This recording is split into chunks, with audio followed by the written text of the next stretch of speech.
Good evening. I would like to welcome everyone again to our MDA Trustee Forum. Thank you for taking the time out this evening and investing in your Michigan Dental Association. As you know, we have these trustee forums really to give opportunity and awareness to what we as the Board of Trustees will be discussing and meeting upon in the coming days, next week. And so we're very fortunate this evening to have some of our board members here. Myself, Steve Merrill, your president.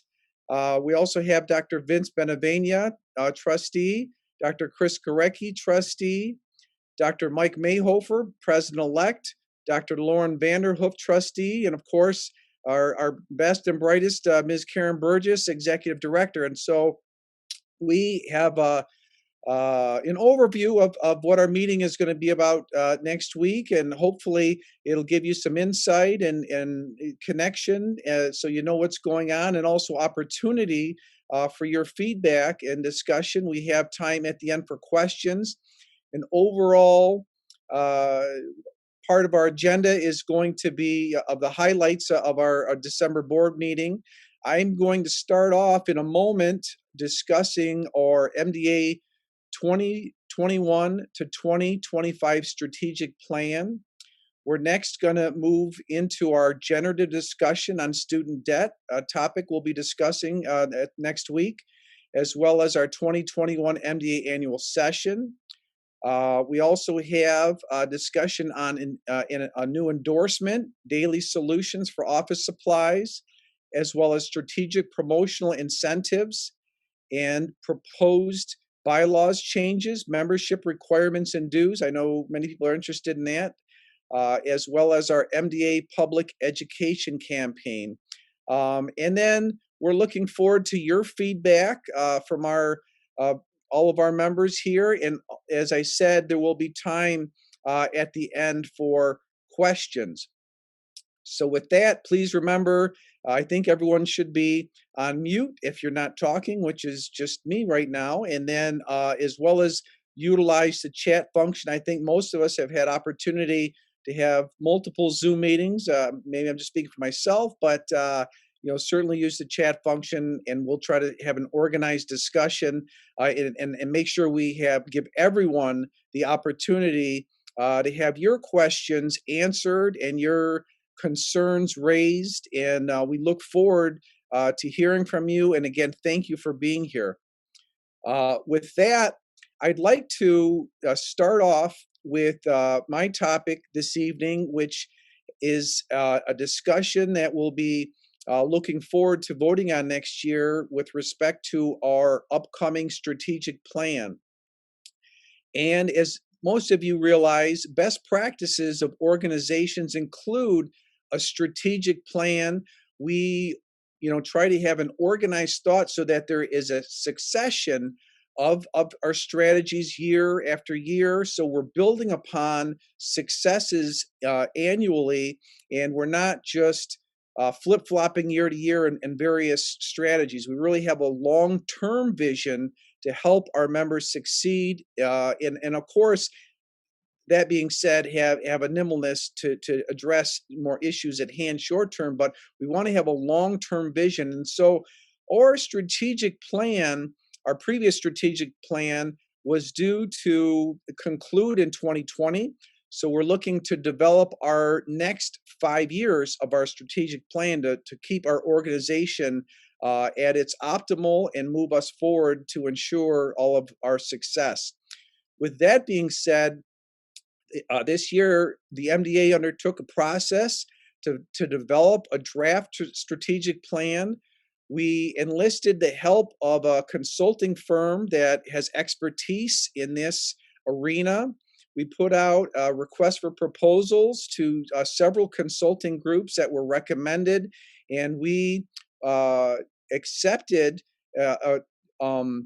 an RFP that was from a consulting group called Association Options with Mr. Bill Pelusi, who is well known in this area, and it came highly recommended. We had board meetings and some templates to discuss and develop and really have an open dialogue regarding what the next 5 years should look like and how we should steer this ship. And with Mr. Pelusi's help and Association Options, we came up with the draft plan. And then we had there's quite a bit of talking about alignment related to the broad aspirational goals and discussions centered on the objective and strategies to support our goals. And it was reinforced that, of course, our mission remains very important and should not be changed, which is focus on member success. So we'll be looking and reviewing this strategic plan, hopefully for approval. There are several key areas I'd like to highlight in terms of our goals. We had several. One was to define and deliver an exceptional member value, which remains goal number one.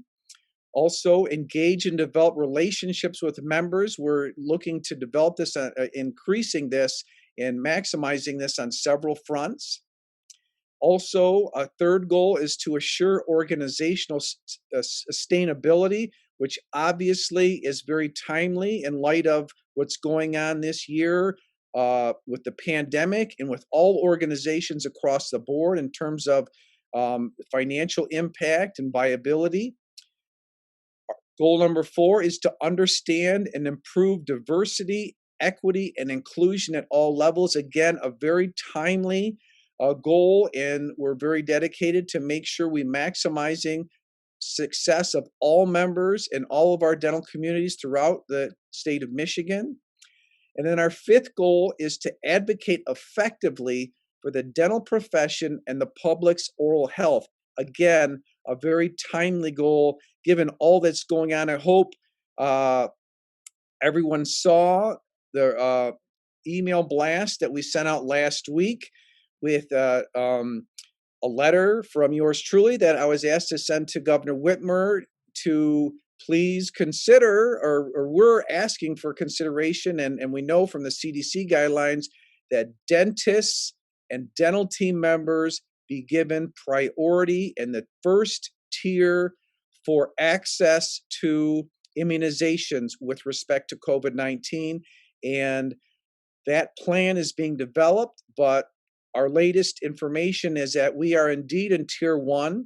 That doesn't mean that we're going to skip ahead of our hospital colleagues, but they are going to stratify that tier 1 and dentists and dental team members as essential healthcare workers are in that, and that is part of our latest advocacy efforts to really make sure we are the squeaky wheel and that we're advocating for our members. So I'm happy to report that is one of our latest issues. So that's what I have with respect to the strategic plan that will be given some more discussion at our upcoming meeting. With that, I would like to move to our next topic, to Ms. Burgess, who is going to discuss our generative discussion on student debt. Thank you. Thanks, Dr. Mira. Just a quick note to let you know, for anybody who's been looking at the bottom for the chat button, because we're in a webinar format, any questions should be entered into the Q&A section. So just a little difference of nomenclature. I'm going to go ahead and share my screen. I'm sure that many people who are listening to the Trustee Forum had student debt in the past, or perhaps even have it now. And we hear from our new dentists that this is a very challenging aspect of transitioning to active practice. We also know that during the pandemic, for some of our newer members, it could be quite a challenge for them to manage their student loans while their practices were shut down, et cetera. So as Steve has said, that some of these topics are extremely timely. So let me go ahead, and I just have pulled a little bit of the information from the discussion. Now, the purpose of these generative discussions are to elicit a better understanding on the part of the board, and potentially outcomes could be advocacy initiatives, new resources for members. It's not just for consciousness raising, but also for the potential of some tangible outputs. When it comes to dental school, though, I thought it'd be good to share with you this slide from the American Dental Education Association that shows that over the last 20 plus years, the average debt on graduation for dental students has risen. And you can see the average of all schools is here on the gray line, from $84,000 back in 1996 up to $287,000 today. That seems like quite a large increase, I'm sure. But I can almost hear you thinking, yes, but what about inflation? So we'll go ahead and look. You can see one of the key things that you'll want to notice is that the tuition and fees for students going into dental school has shown a similar rise. And this is in actual dollars. And when we look at constant dollars, in other words, adjusted for inflation, you can see that the indebtedness, although the rise is not as steep, it's still significant, from 132,000 up to 287,000. So it's more than doubled. Similarly, when you look at the tuition in constant dollars, you can see some flattening, but still it's a lot more expensive today than it was back in the day. And you can see this is just for 1 year. So multiply that by 4. Some additional background that the board received were a number of articles that talked about the situation with student loans. One called "The Truth About Student Loans" compares the 1980 loans to today's loans. And the main point of that article is that not only were the amount that was borrowed much lower, but interest did not accrue until 6 months after graduation. Today, the debt is much higher, and the interest starts accruing the minute they hand you the money. As a result, for today's graduates, the accrued interest can actually double the loan. You will have to pay back as much as twice as much as you actually borrowed because of the interest accrual. So this gives a lot of background information about how the financial implications of student loans actually work. Then we have a couple of stories that talk about what the situation is like for dental school grads. The first one, dental school grads find it hard to beat back debt, is a very thorough article that tells the story of a number of new grads and the strategies that they tried to use to overcome student debt, including joining the U.S. Public Health Service and serving in Alaska in order to get student loan repayment from the federal government. But the way that the harder they work, it seems like the less progress they actually make. On the flip side of that, there was an article that talked about 3 or 4 new graduates who had at least $200,000 in debt, and they were able to pay it back entirely in 3 years or less. And it gives the flip side, these new grads who lived very, very frugally and made paying back their student loans a top priority. Then we move on to talk about what's happening right today. The CARES Act offers federal relief for student loan, and this article outlines the suspension of payments and new interest accrual for student loans held by the U.S. government. But it also points out that private lenders are not required to comply, and it's going to be ending shortly. So what's going to happen to student loan relief in 2021 is really up in the air. A lot will depend on the new administration. Moving on to that, of course, there's a lot of discussion about what is going to happen with the new administration. And there have been many, many calls for President-elect Biden to cancel student debt. So this lengthy article talked about what the implication of that would be, what different levels are being proposed, and what economists have to say. And economists do say that student debt is a huge drag on the economy and that cancellation of debt would have a stimulating effect. They also note, though, that there is a difference between professionals like dentists and then the folks who go off and get a bachelor's degree at a private school and end up $200,000 in debt and a job that pays $32,000 a year. So those people are having a really tough time. And then finally, we had a little bit of information on our endorsed provider, SoFi, which offers student loan refinancing. And they shared with us the information that the average age of a dentist who is refinancing their loan with SoFi is 33. They typically have about 4 years of practice experience.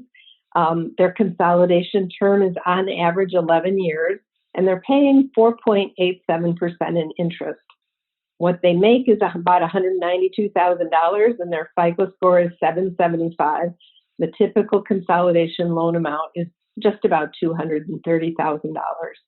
So I'll stop there, but this gives you kind of a feeling for what the board will be looking at and what they'll be discussing. And it's always a very fruitful, open-ended conversation from the standpoint of really delving into the details. And I'm sure we'll be relying on some of our younger trustees to fill in with their own personal experiences as well. So thanks. Dr. Merrill, I'm done with my session unless there is anything in the Q&A, and I'm not seeing anything, so on we go. Thanks, Karen. I don't see anything at this point in the Q&A, so please remember toward the end as well, you have opportunity. With that, I'm going to pass things off to Lauren, who's going to talk about our 2021 Mda Annual Session. Hi, everybody. I'm Lauren Vanderup. I'm one of your trustees. I'm talking to you today about the annual session. So the Committee on Annual Session has been working on plans for the 2021 annual session, and it's going to be held on April 22nd through April 24th of 2021. If the event is held in person, it's going to take place at Lansing Center. So the big discussion is whether or not the annual session will be held in person or virtually. With the rise of COVID cases and the potential of a third wave, the committee is planning for all contingencies. Speakers and exhibitors have been made aware of the potential to go virtual, and staff are preparing a virtual backup plan. The annual session is also being based on the likelihood that the event will be held virtually. The MDA could be hit with some cancellation penalties.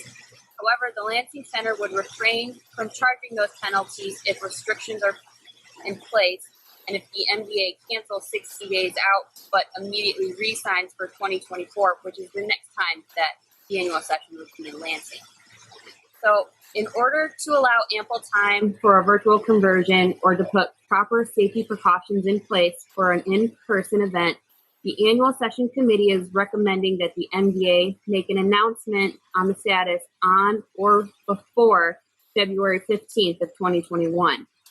I encourage you as our members that if you have a preference for either an in-person or a virtual annual session to contact the MDA to let us know what your thoughts are. That's all I have on the annual session, and I believe the next person to speak would be Dr. Chris Gorecki, and he's going to be talking about endorsement. Thank you. Thanks, Lauren. And I just want to recognize Lauren because I said I wanted the atmosphere tonight to be just warm and cozy and relaxed for people to feel at ease. And I said, and Lauren envisioned a fireside chat, and just look how she stepped this game up. So, Chris, you're up. I appreciate it. Thank you very much. Thanks for everybody for coming on board today. I have two topics to discuss, and one of them is our MDA Insurance Financial Group office endorsement recommendation. And since 2004, we've been having a contract with Staples in regards to getting some of the endorsement money back from members that have used that service to obviously get some of their office supplies. Well, the problem that we were running into was that there really wasn't any kind of consistency with the account representatives, and it just seemed like there was a lot of stagnant kind of its usage, and also the endorsement money that we were getting back wasn't really kind of doing anything. So what ended up happening was in early 2020, there was a endorsement that the trustees did approve of, and that was vetted through the MDA IFG group through Daily Solutions. And it started out to be just the printer tones and inkjet cartridges, but Daily Solutions, which I didn't even realize, is a nationwide big office supply catalog company that I think just started in 2013 out of Texas. So we are proposing that the trustees end up approving a endorsement that will open up all of Daily Solutions. 70, they have over 70,000 individual SKUs and their whole website catalog to MDA members. And from what it, like any kind of endorsement, it depends what works best with some of the obviously endorsement or products that you use and things that you order. So hopefully it will be a benefit to the MDA members. Some people say that it may be up to about 11% of savings. So in regards to that, the royalty back to the MDA will be 5% of the net profits on the purchases from the MDA members. So we're hoping that obviously this is a benefit that the members will utilize, and like most of the endorsed services, it's something that hopefully people will end up trying out, and it'll be to their advantage, and it'll be a win-win for everybody. Obviously, if there's any kind of questions, you can type them into the question and answer. And then my second topic that I was going to discuss today, and I was assigned to, was the strategic promotional incentive. And this is a program that is also, we're kind of piggybacking and copying and utilizing, very similar to what the ADA does for membership dues. And this is an initiative that is a 50% dues reduction for targeted for non-members that have recently lapsed membership. This will be from 2015 to 2020. So we have done this in the past, and it goes from, I believe, from January through May. That it's going to be a one-time 50% dues reduction. So these members are targeted, and I think I'll be able to share a screen. I hope I can do that real quickly here. Because this is nice to show people that in 2017, 18, 19, and 20, the members that were eligible for this dues reduction. And it did end up producing some nice results in 18, 19, and the unfortunate issue that happened in 2020, which we all know is COVID, so everything ended up, that was stopped.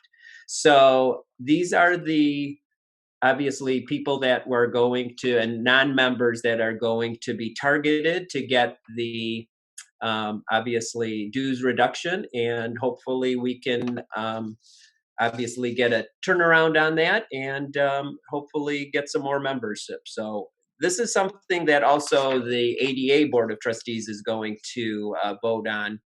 So we're going to be discussing it next week, and we'll see if we're going to be in line with them or if it's going to be something that just the MDA ends up doing.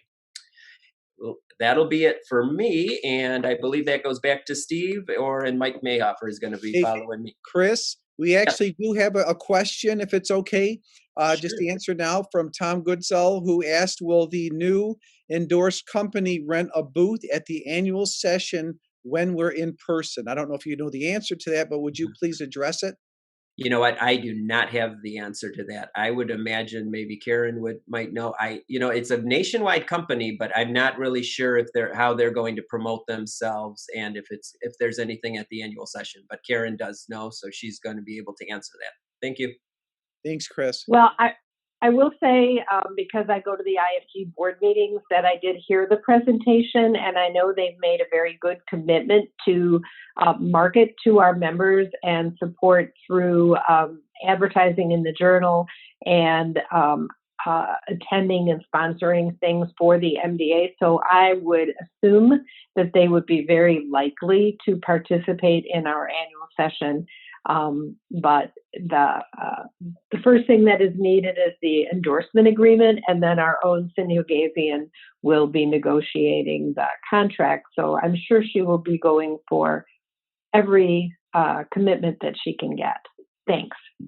Thanks, Karen. And thanks, Chris, for doing double duty on 2 bullet points. So with that, we're going to move over to our one and only Dr. Mike Mayhofer.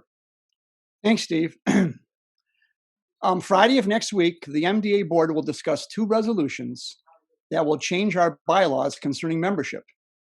One deals with a change to dues categories, and the other deals with how we will define a life member. In both cases, these changes will align our membership bylaws with those of the ADA. The first one's a little bit complicated, and I'll try to explain it. It has to do with bylaw changes with recent graduates and life members, House Resolution 07, recent graduate dues and life members dues. In April of 2020, last year's MDA House, the MDA at the last minute, the MDA board agreed to withdraw House Resolution 07 regarding recent graduate and life members dues and resubmit it to this year's 2021 House. The EC reviewed the House Resolution 07 and is in agreement that the Board of Trustees should submit it to the 2021 House of Delegates. I'd like to give you a little bit of a background on how this whole thing came about. The ADA Council on Membership was charged with researching a plan to simplify the membership dues structure. The council developed and sponsored 2 resolutions to address the potential future decline in full dues paying members. During its 2019 session, the ADA House of Delegates approved ADA House Resolution 15 to take effect with the 2021 dues cycle. ADA Resolution 15 provides amendments to the ADA Governance and Organizational Manual intended to streamline the comprehensive dues rate plan as follows. These are the 3 important points about the resolution. Number 1, there will be an elimination of the $30 dues fee for residents and graduate students, making it a 0 dues category. Number 2, restructuring of the dues discounts for new graduates. This eliminates the current 25% and 75% dues discounts, making it a 2-year dues reduction of $0 the first year following year of graduation and $50% of full dues the second year following graduation. New graduates would pay full dues beginning the 3rd year following graduation. Number 3, discontinuation of the 25% discount for active life members to bring that category back to full dues. You should note also that currently the Michigan Dental Association has a 0 rate for graduate students. So we discussed this as a board. The MDA Board of Trustees reviewed the resolutions and information provided by the ADA and discussed each proposal and the impact on the organization and its members. It also discussed the Michigan trends that show an increase in members paying reduced dues in a variety of categories, while the number of members paying full dues is decreasing. The board reviewed the ADA dues streamlining study for Michigan, a Michigan-specific study, which provides background information and the impact these changes may have on membership and dues revenue. After looking at that, the board noted that the MDA faces the same demographic challenges that the ADA does in terms of the growth of members in discounted dues categories. After a thorough discussion, the board agreed that it would be appropriate for the MDA to revise its bylaws to conform with those of the ADA. So I'm not going to read the whole resolution, but the main points is that it's going to change our bylaw structure with members so that we're eliminating the 0, 25, 75% full dues over 4 years, and we're going to a 0 dues the first year, 50% the second year, and then full dues the 3rd year for new graduates. We are discontinuing the 25% discount for active life members, and they're going back to full dues. That's the main points surrounding this. And when I'm done, if there's any questions, I'll take those. So, but basically that's it. This was going to go to the House last year, but the board decided to withdraw it and bring it back this year. So we've been looking at this, and we've decided to bring it back to the House this year. Thanks, Mike. I'm not done yet. Oh, I'm sorry. Okay, so the next resolution deals with how we will now define what it means to be a life member of the association. This comes from a resolution that passed at the last ADA House. The Executive Committee recommends that the ADA revise its bylaws to conform to the ADA bylaws.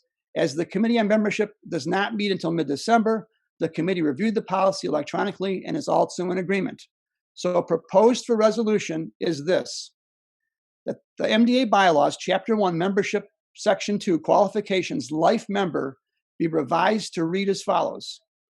B, life member, any person holding a DDS, DMD, or equivalent degree and has been in good standing for 30 consecutive years, either as an active, retired, or limited time practice professional leave member in the association or in combination with another constituent society, or has a total of 40 years of membership, shall be classified as a life member. Each year, the list of new life members shall be published in the Journal of the Michigan Dental Association. The big change here between this and what we had before is it's basically taken away the age 65 requirement. Prior to this, a life member was defined by most of these parameters, and also the fact that that member had to have attained the age of 65. So that's been removed. And again, this will align our category, our life member category, with that of the American Dental Association. And now I am done. Thanks, Mike. That was great. I don't see any questions in the queue, but I have a question for you since we're on the topic. Have you heard any data relative to impact on changing the new member dues? You know, instead of having up to 4, now they're going 0, 50 in full. Would you expect heard anything regarding drop off expectations with that?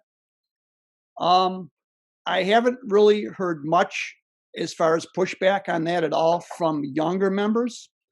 I've heard more from older members that are going to lose their 50% discount.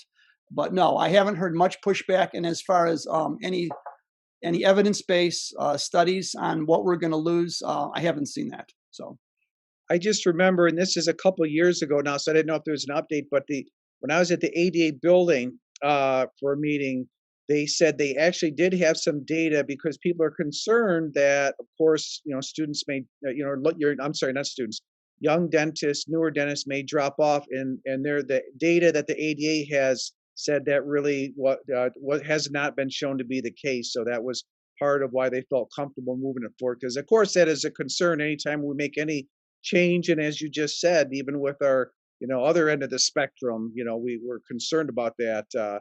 But I remember the ADA saying they did have some data to suggest that they did not expect it to have a huge impact on newer dentists. When they did the streamlining study, that was taken into consideration, and yeah, I know they expect some fall off, but they expect to gain it back in subsequent years, is the way I remember reading that. I'm not exactly positive, but that's the way I remember reading it. So they expect some initial drop off with it, but they expect it to work out over the next few years. So, and Mike, we do have a question now in the Q&A from Marcy Dwyer, who asks, what is Constituent Society for Life Member?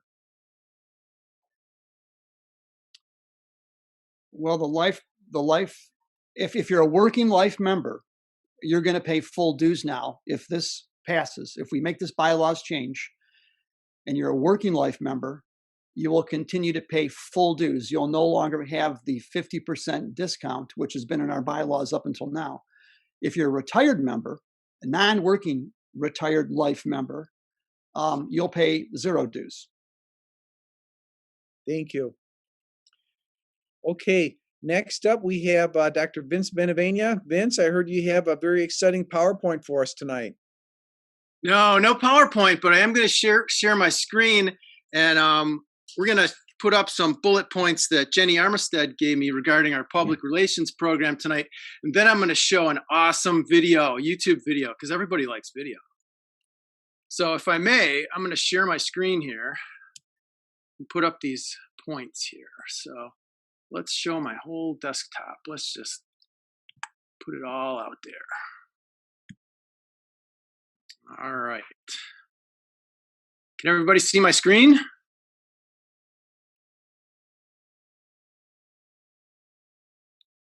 you see my screen? Yes. Okay, perfect. All right. So Jenny Armistead gave me this, and I'll show you what she looks like in a minute because I got her picture from our cool new Michigan Dental Connect app that we have in the contact us part, contact the staff. But so I'm supposed to talk about our PR campaign, and I didn't realize it, but the PR campaign's been in effect for 30 years now, and that's exactly as long as I've been an MDA member, and now I'm a lifer, so that's great. Thanks, Mike Mayhofer. The goal of the PR program is to educate the public on the importance of oral health and position the MDA member dentist as the most trusted resource. So it costs about $1 million a year, just under $1 million a year. The campaign funding comes from an assessment that's tacked onto our dues. It's totals about $640,000 this year.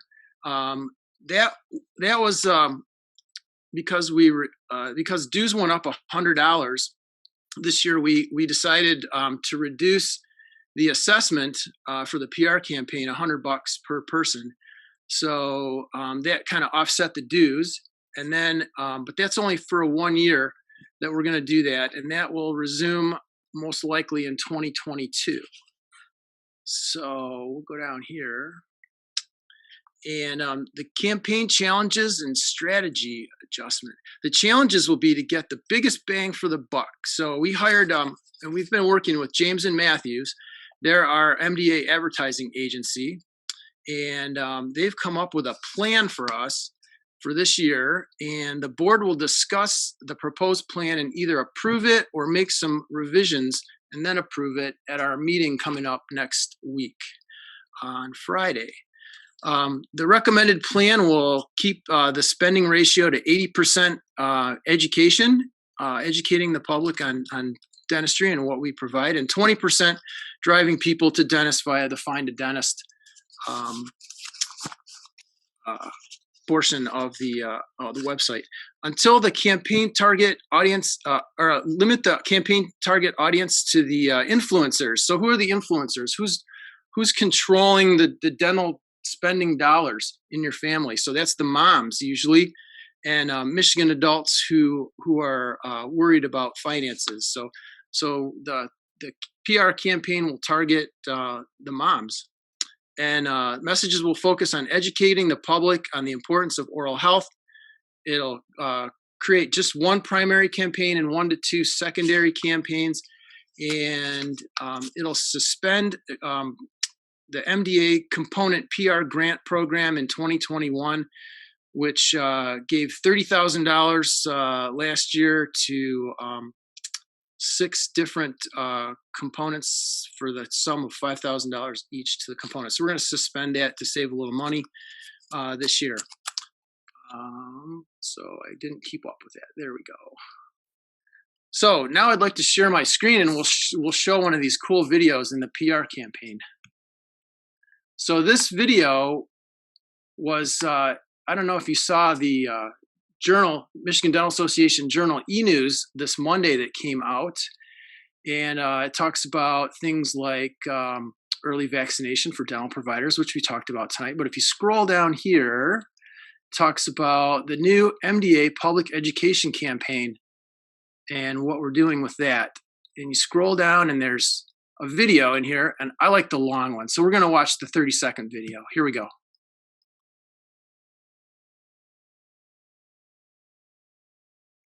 From an MDA dentist. For you. For your health, for your family, for anyone who's struggling. Even when times are hard, I'm here, ready to care for you. Whenever you need me. If you need dental care, let's talk. Together. Together. Together, we'll find the way. To find an MDA dentist near you, visit smilemichigan.com. All right. That's great. That's well worth your dues dollars assessment there.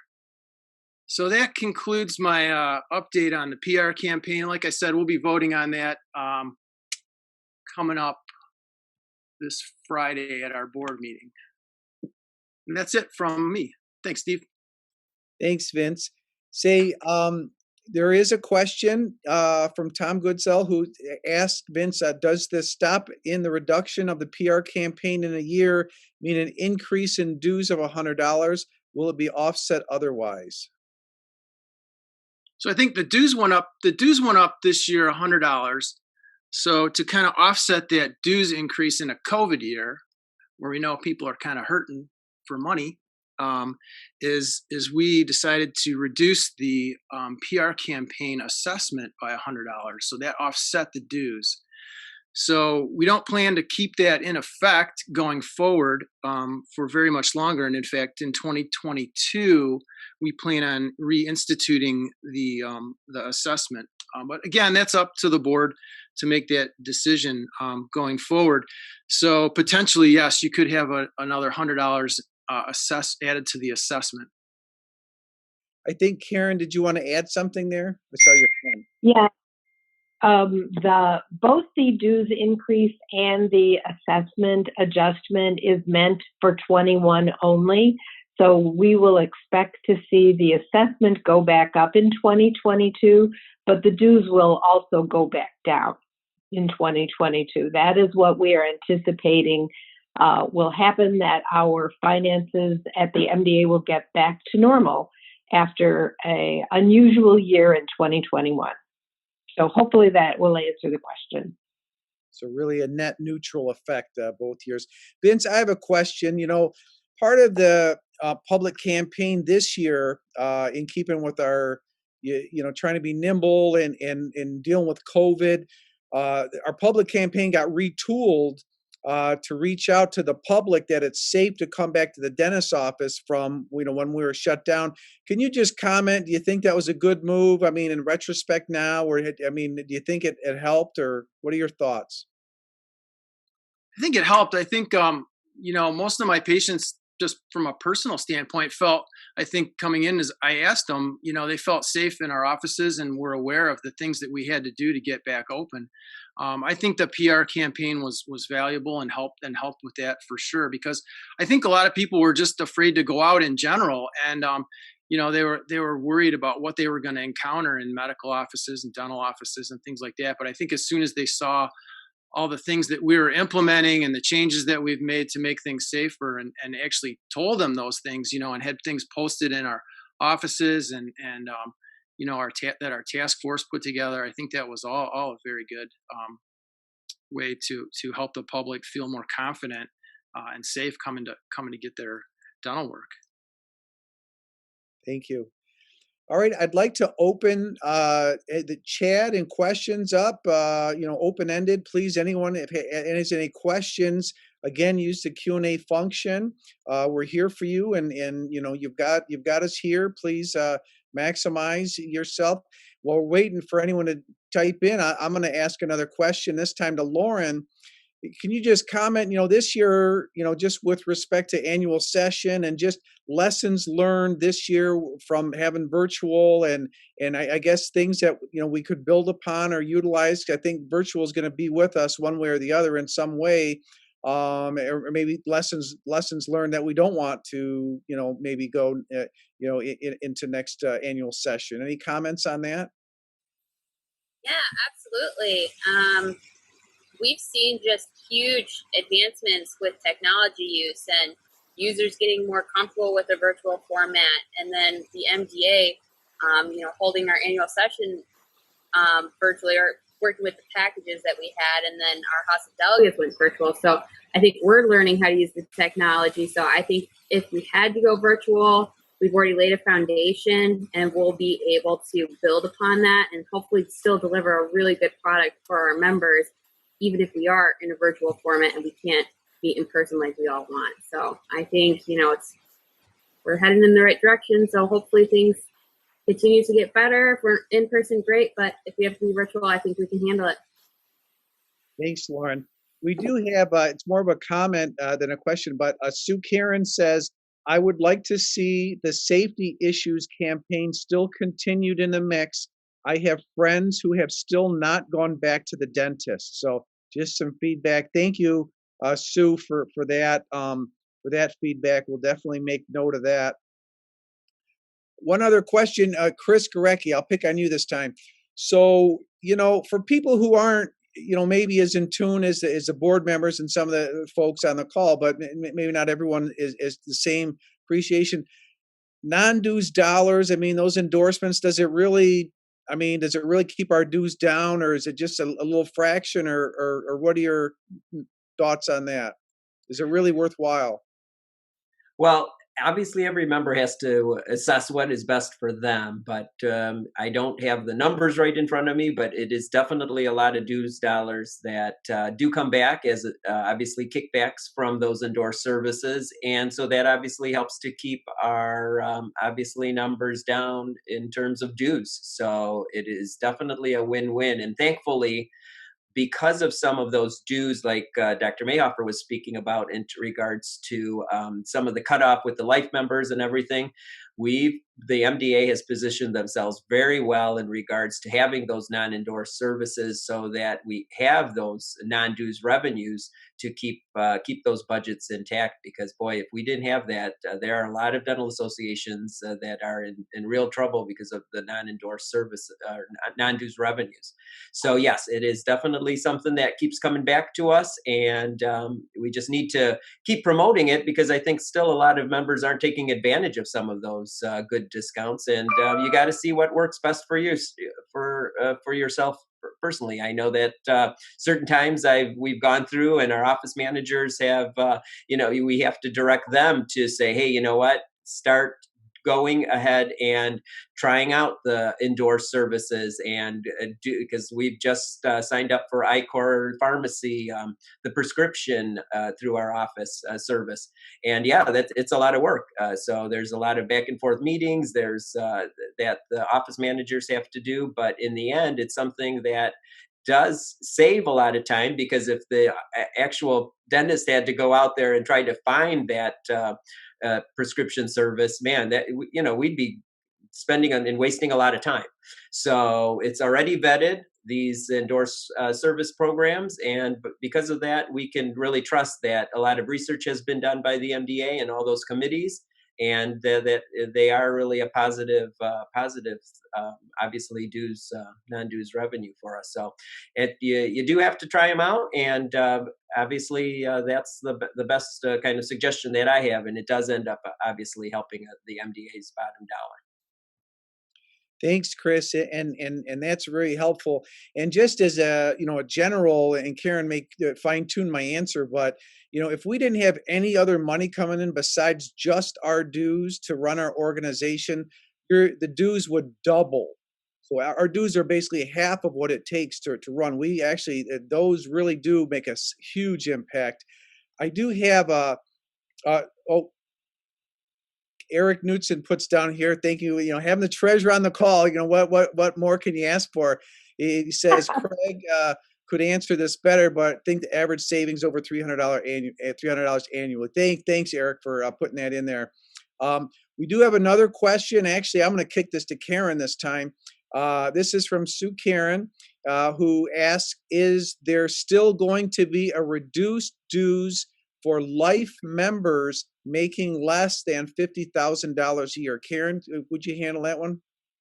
Yeah, and so the limited time practice category is not being eliminated. That limited time practice category is actually open not just to people who've been longtime members or who are life members, but it is open to anyone who is having who has a very low level of practice. So yes, that is definitely something that will continue. And for some of our working life members who are only practicing a day a week or a couple of days a month, this allows them to not have to pay full dues in order to, practice that small amount. And if I could, if you don't mind, Steve, the way Craig Start, who is the president of our insurance and financial group, puts it, is that IFG, when they look at endorsements, they want to save the member money two ways. They want you to get a great quality product, so you're saving money in one pocket, and it's keeping your dues low, so you're saving money in your other pocket as well. So I think it's a very clever way to put it. And member value is always top for IFG. They are not just endorsing to get royalty revenue. It is all about offering options, as Dr. Gorecki says, for the member.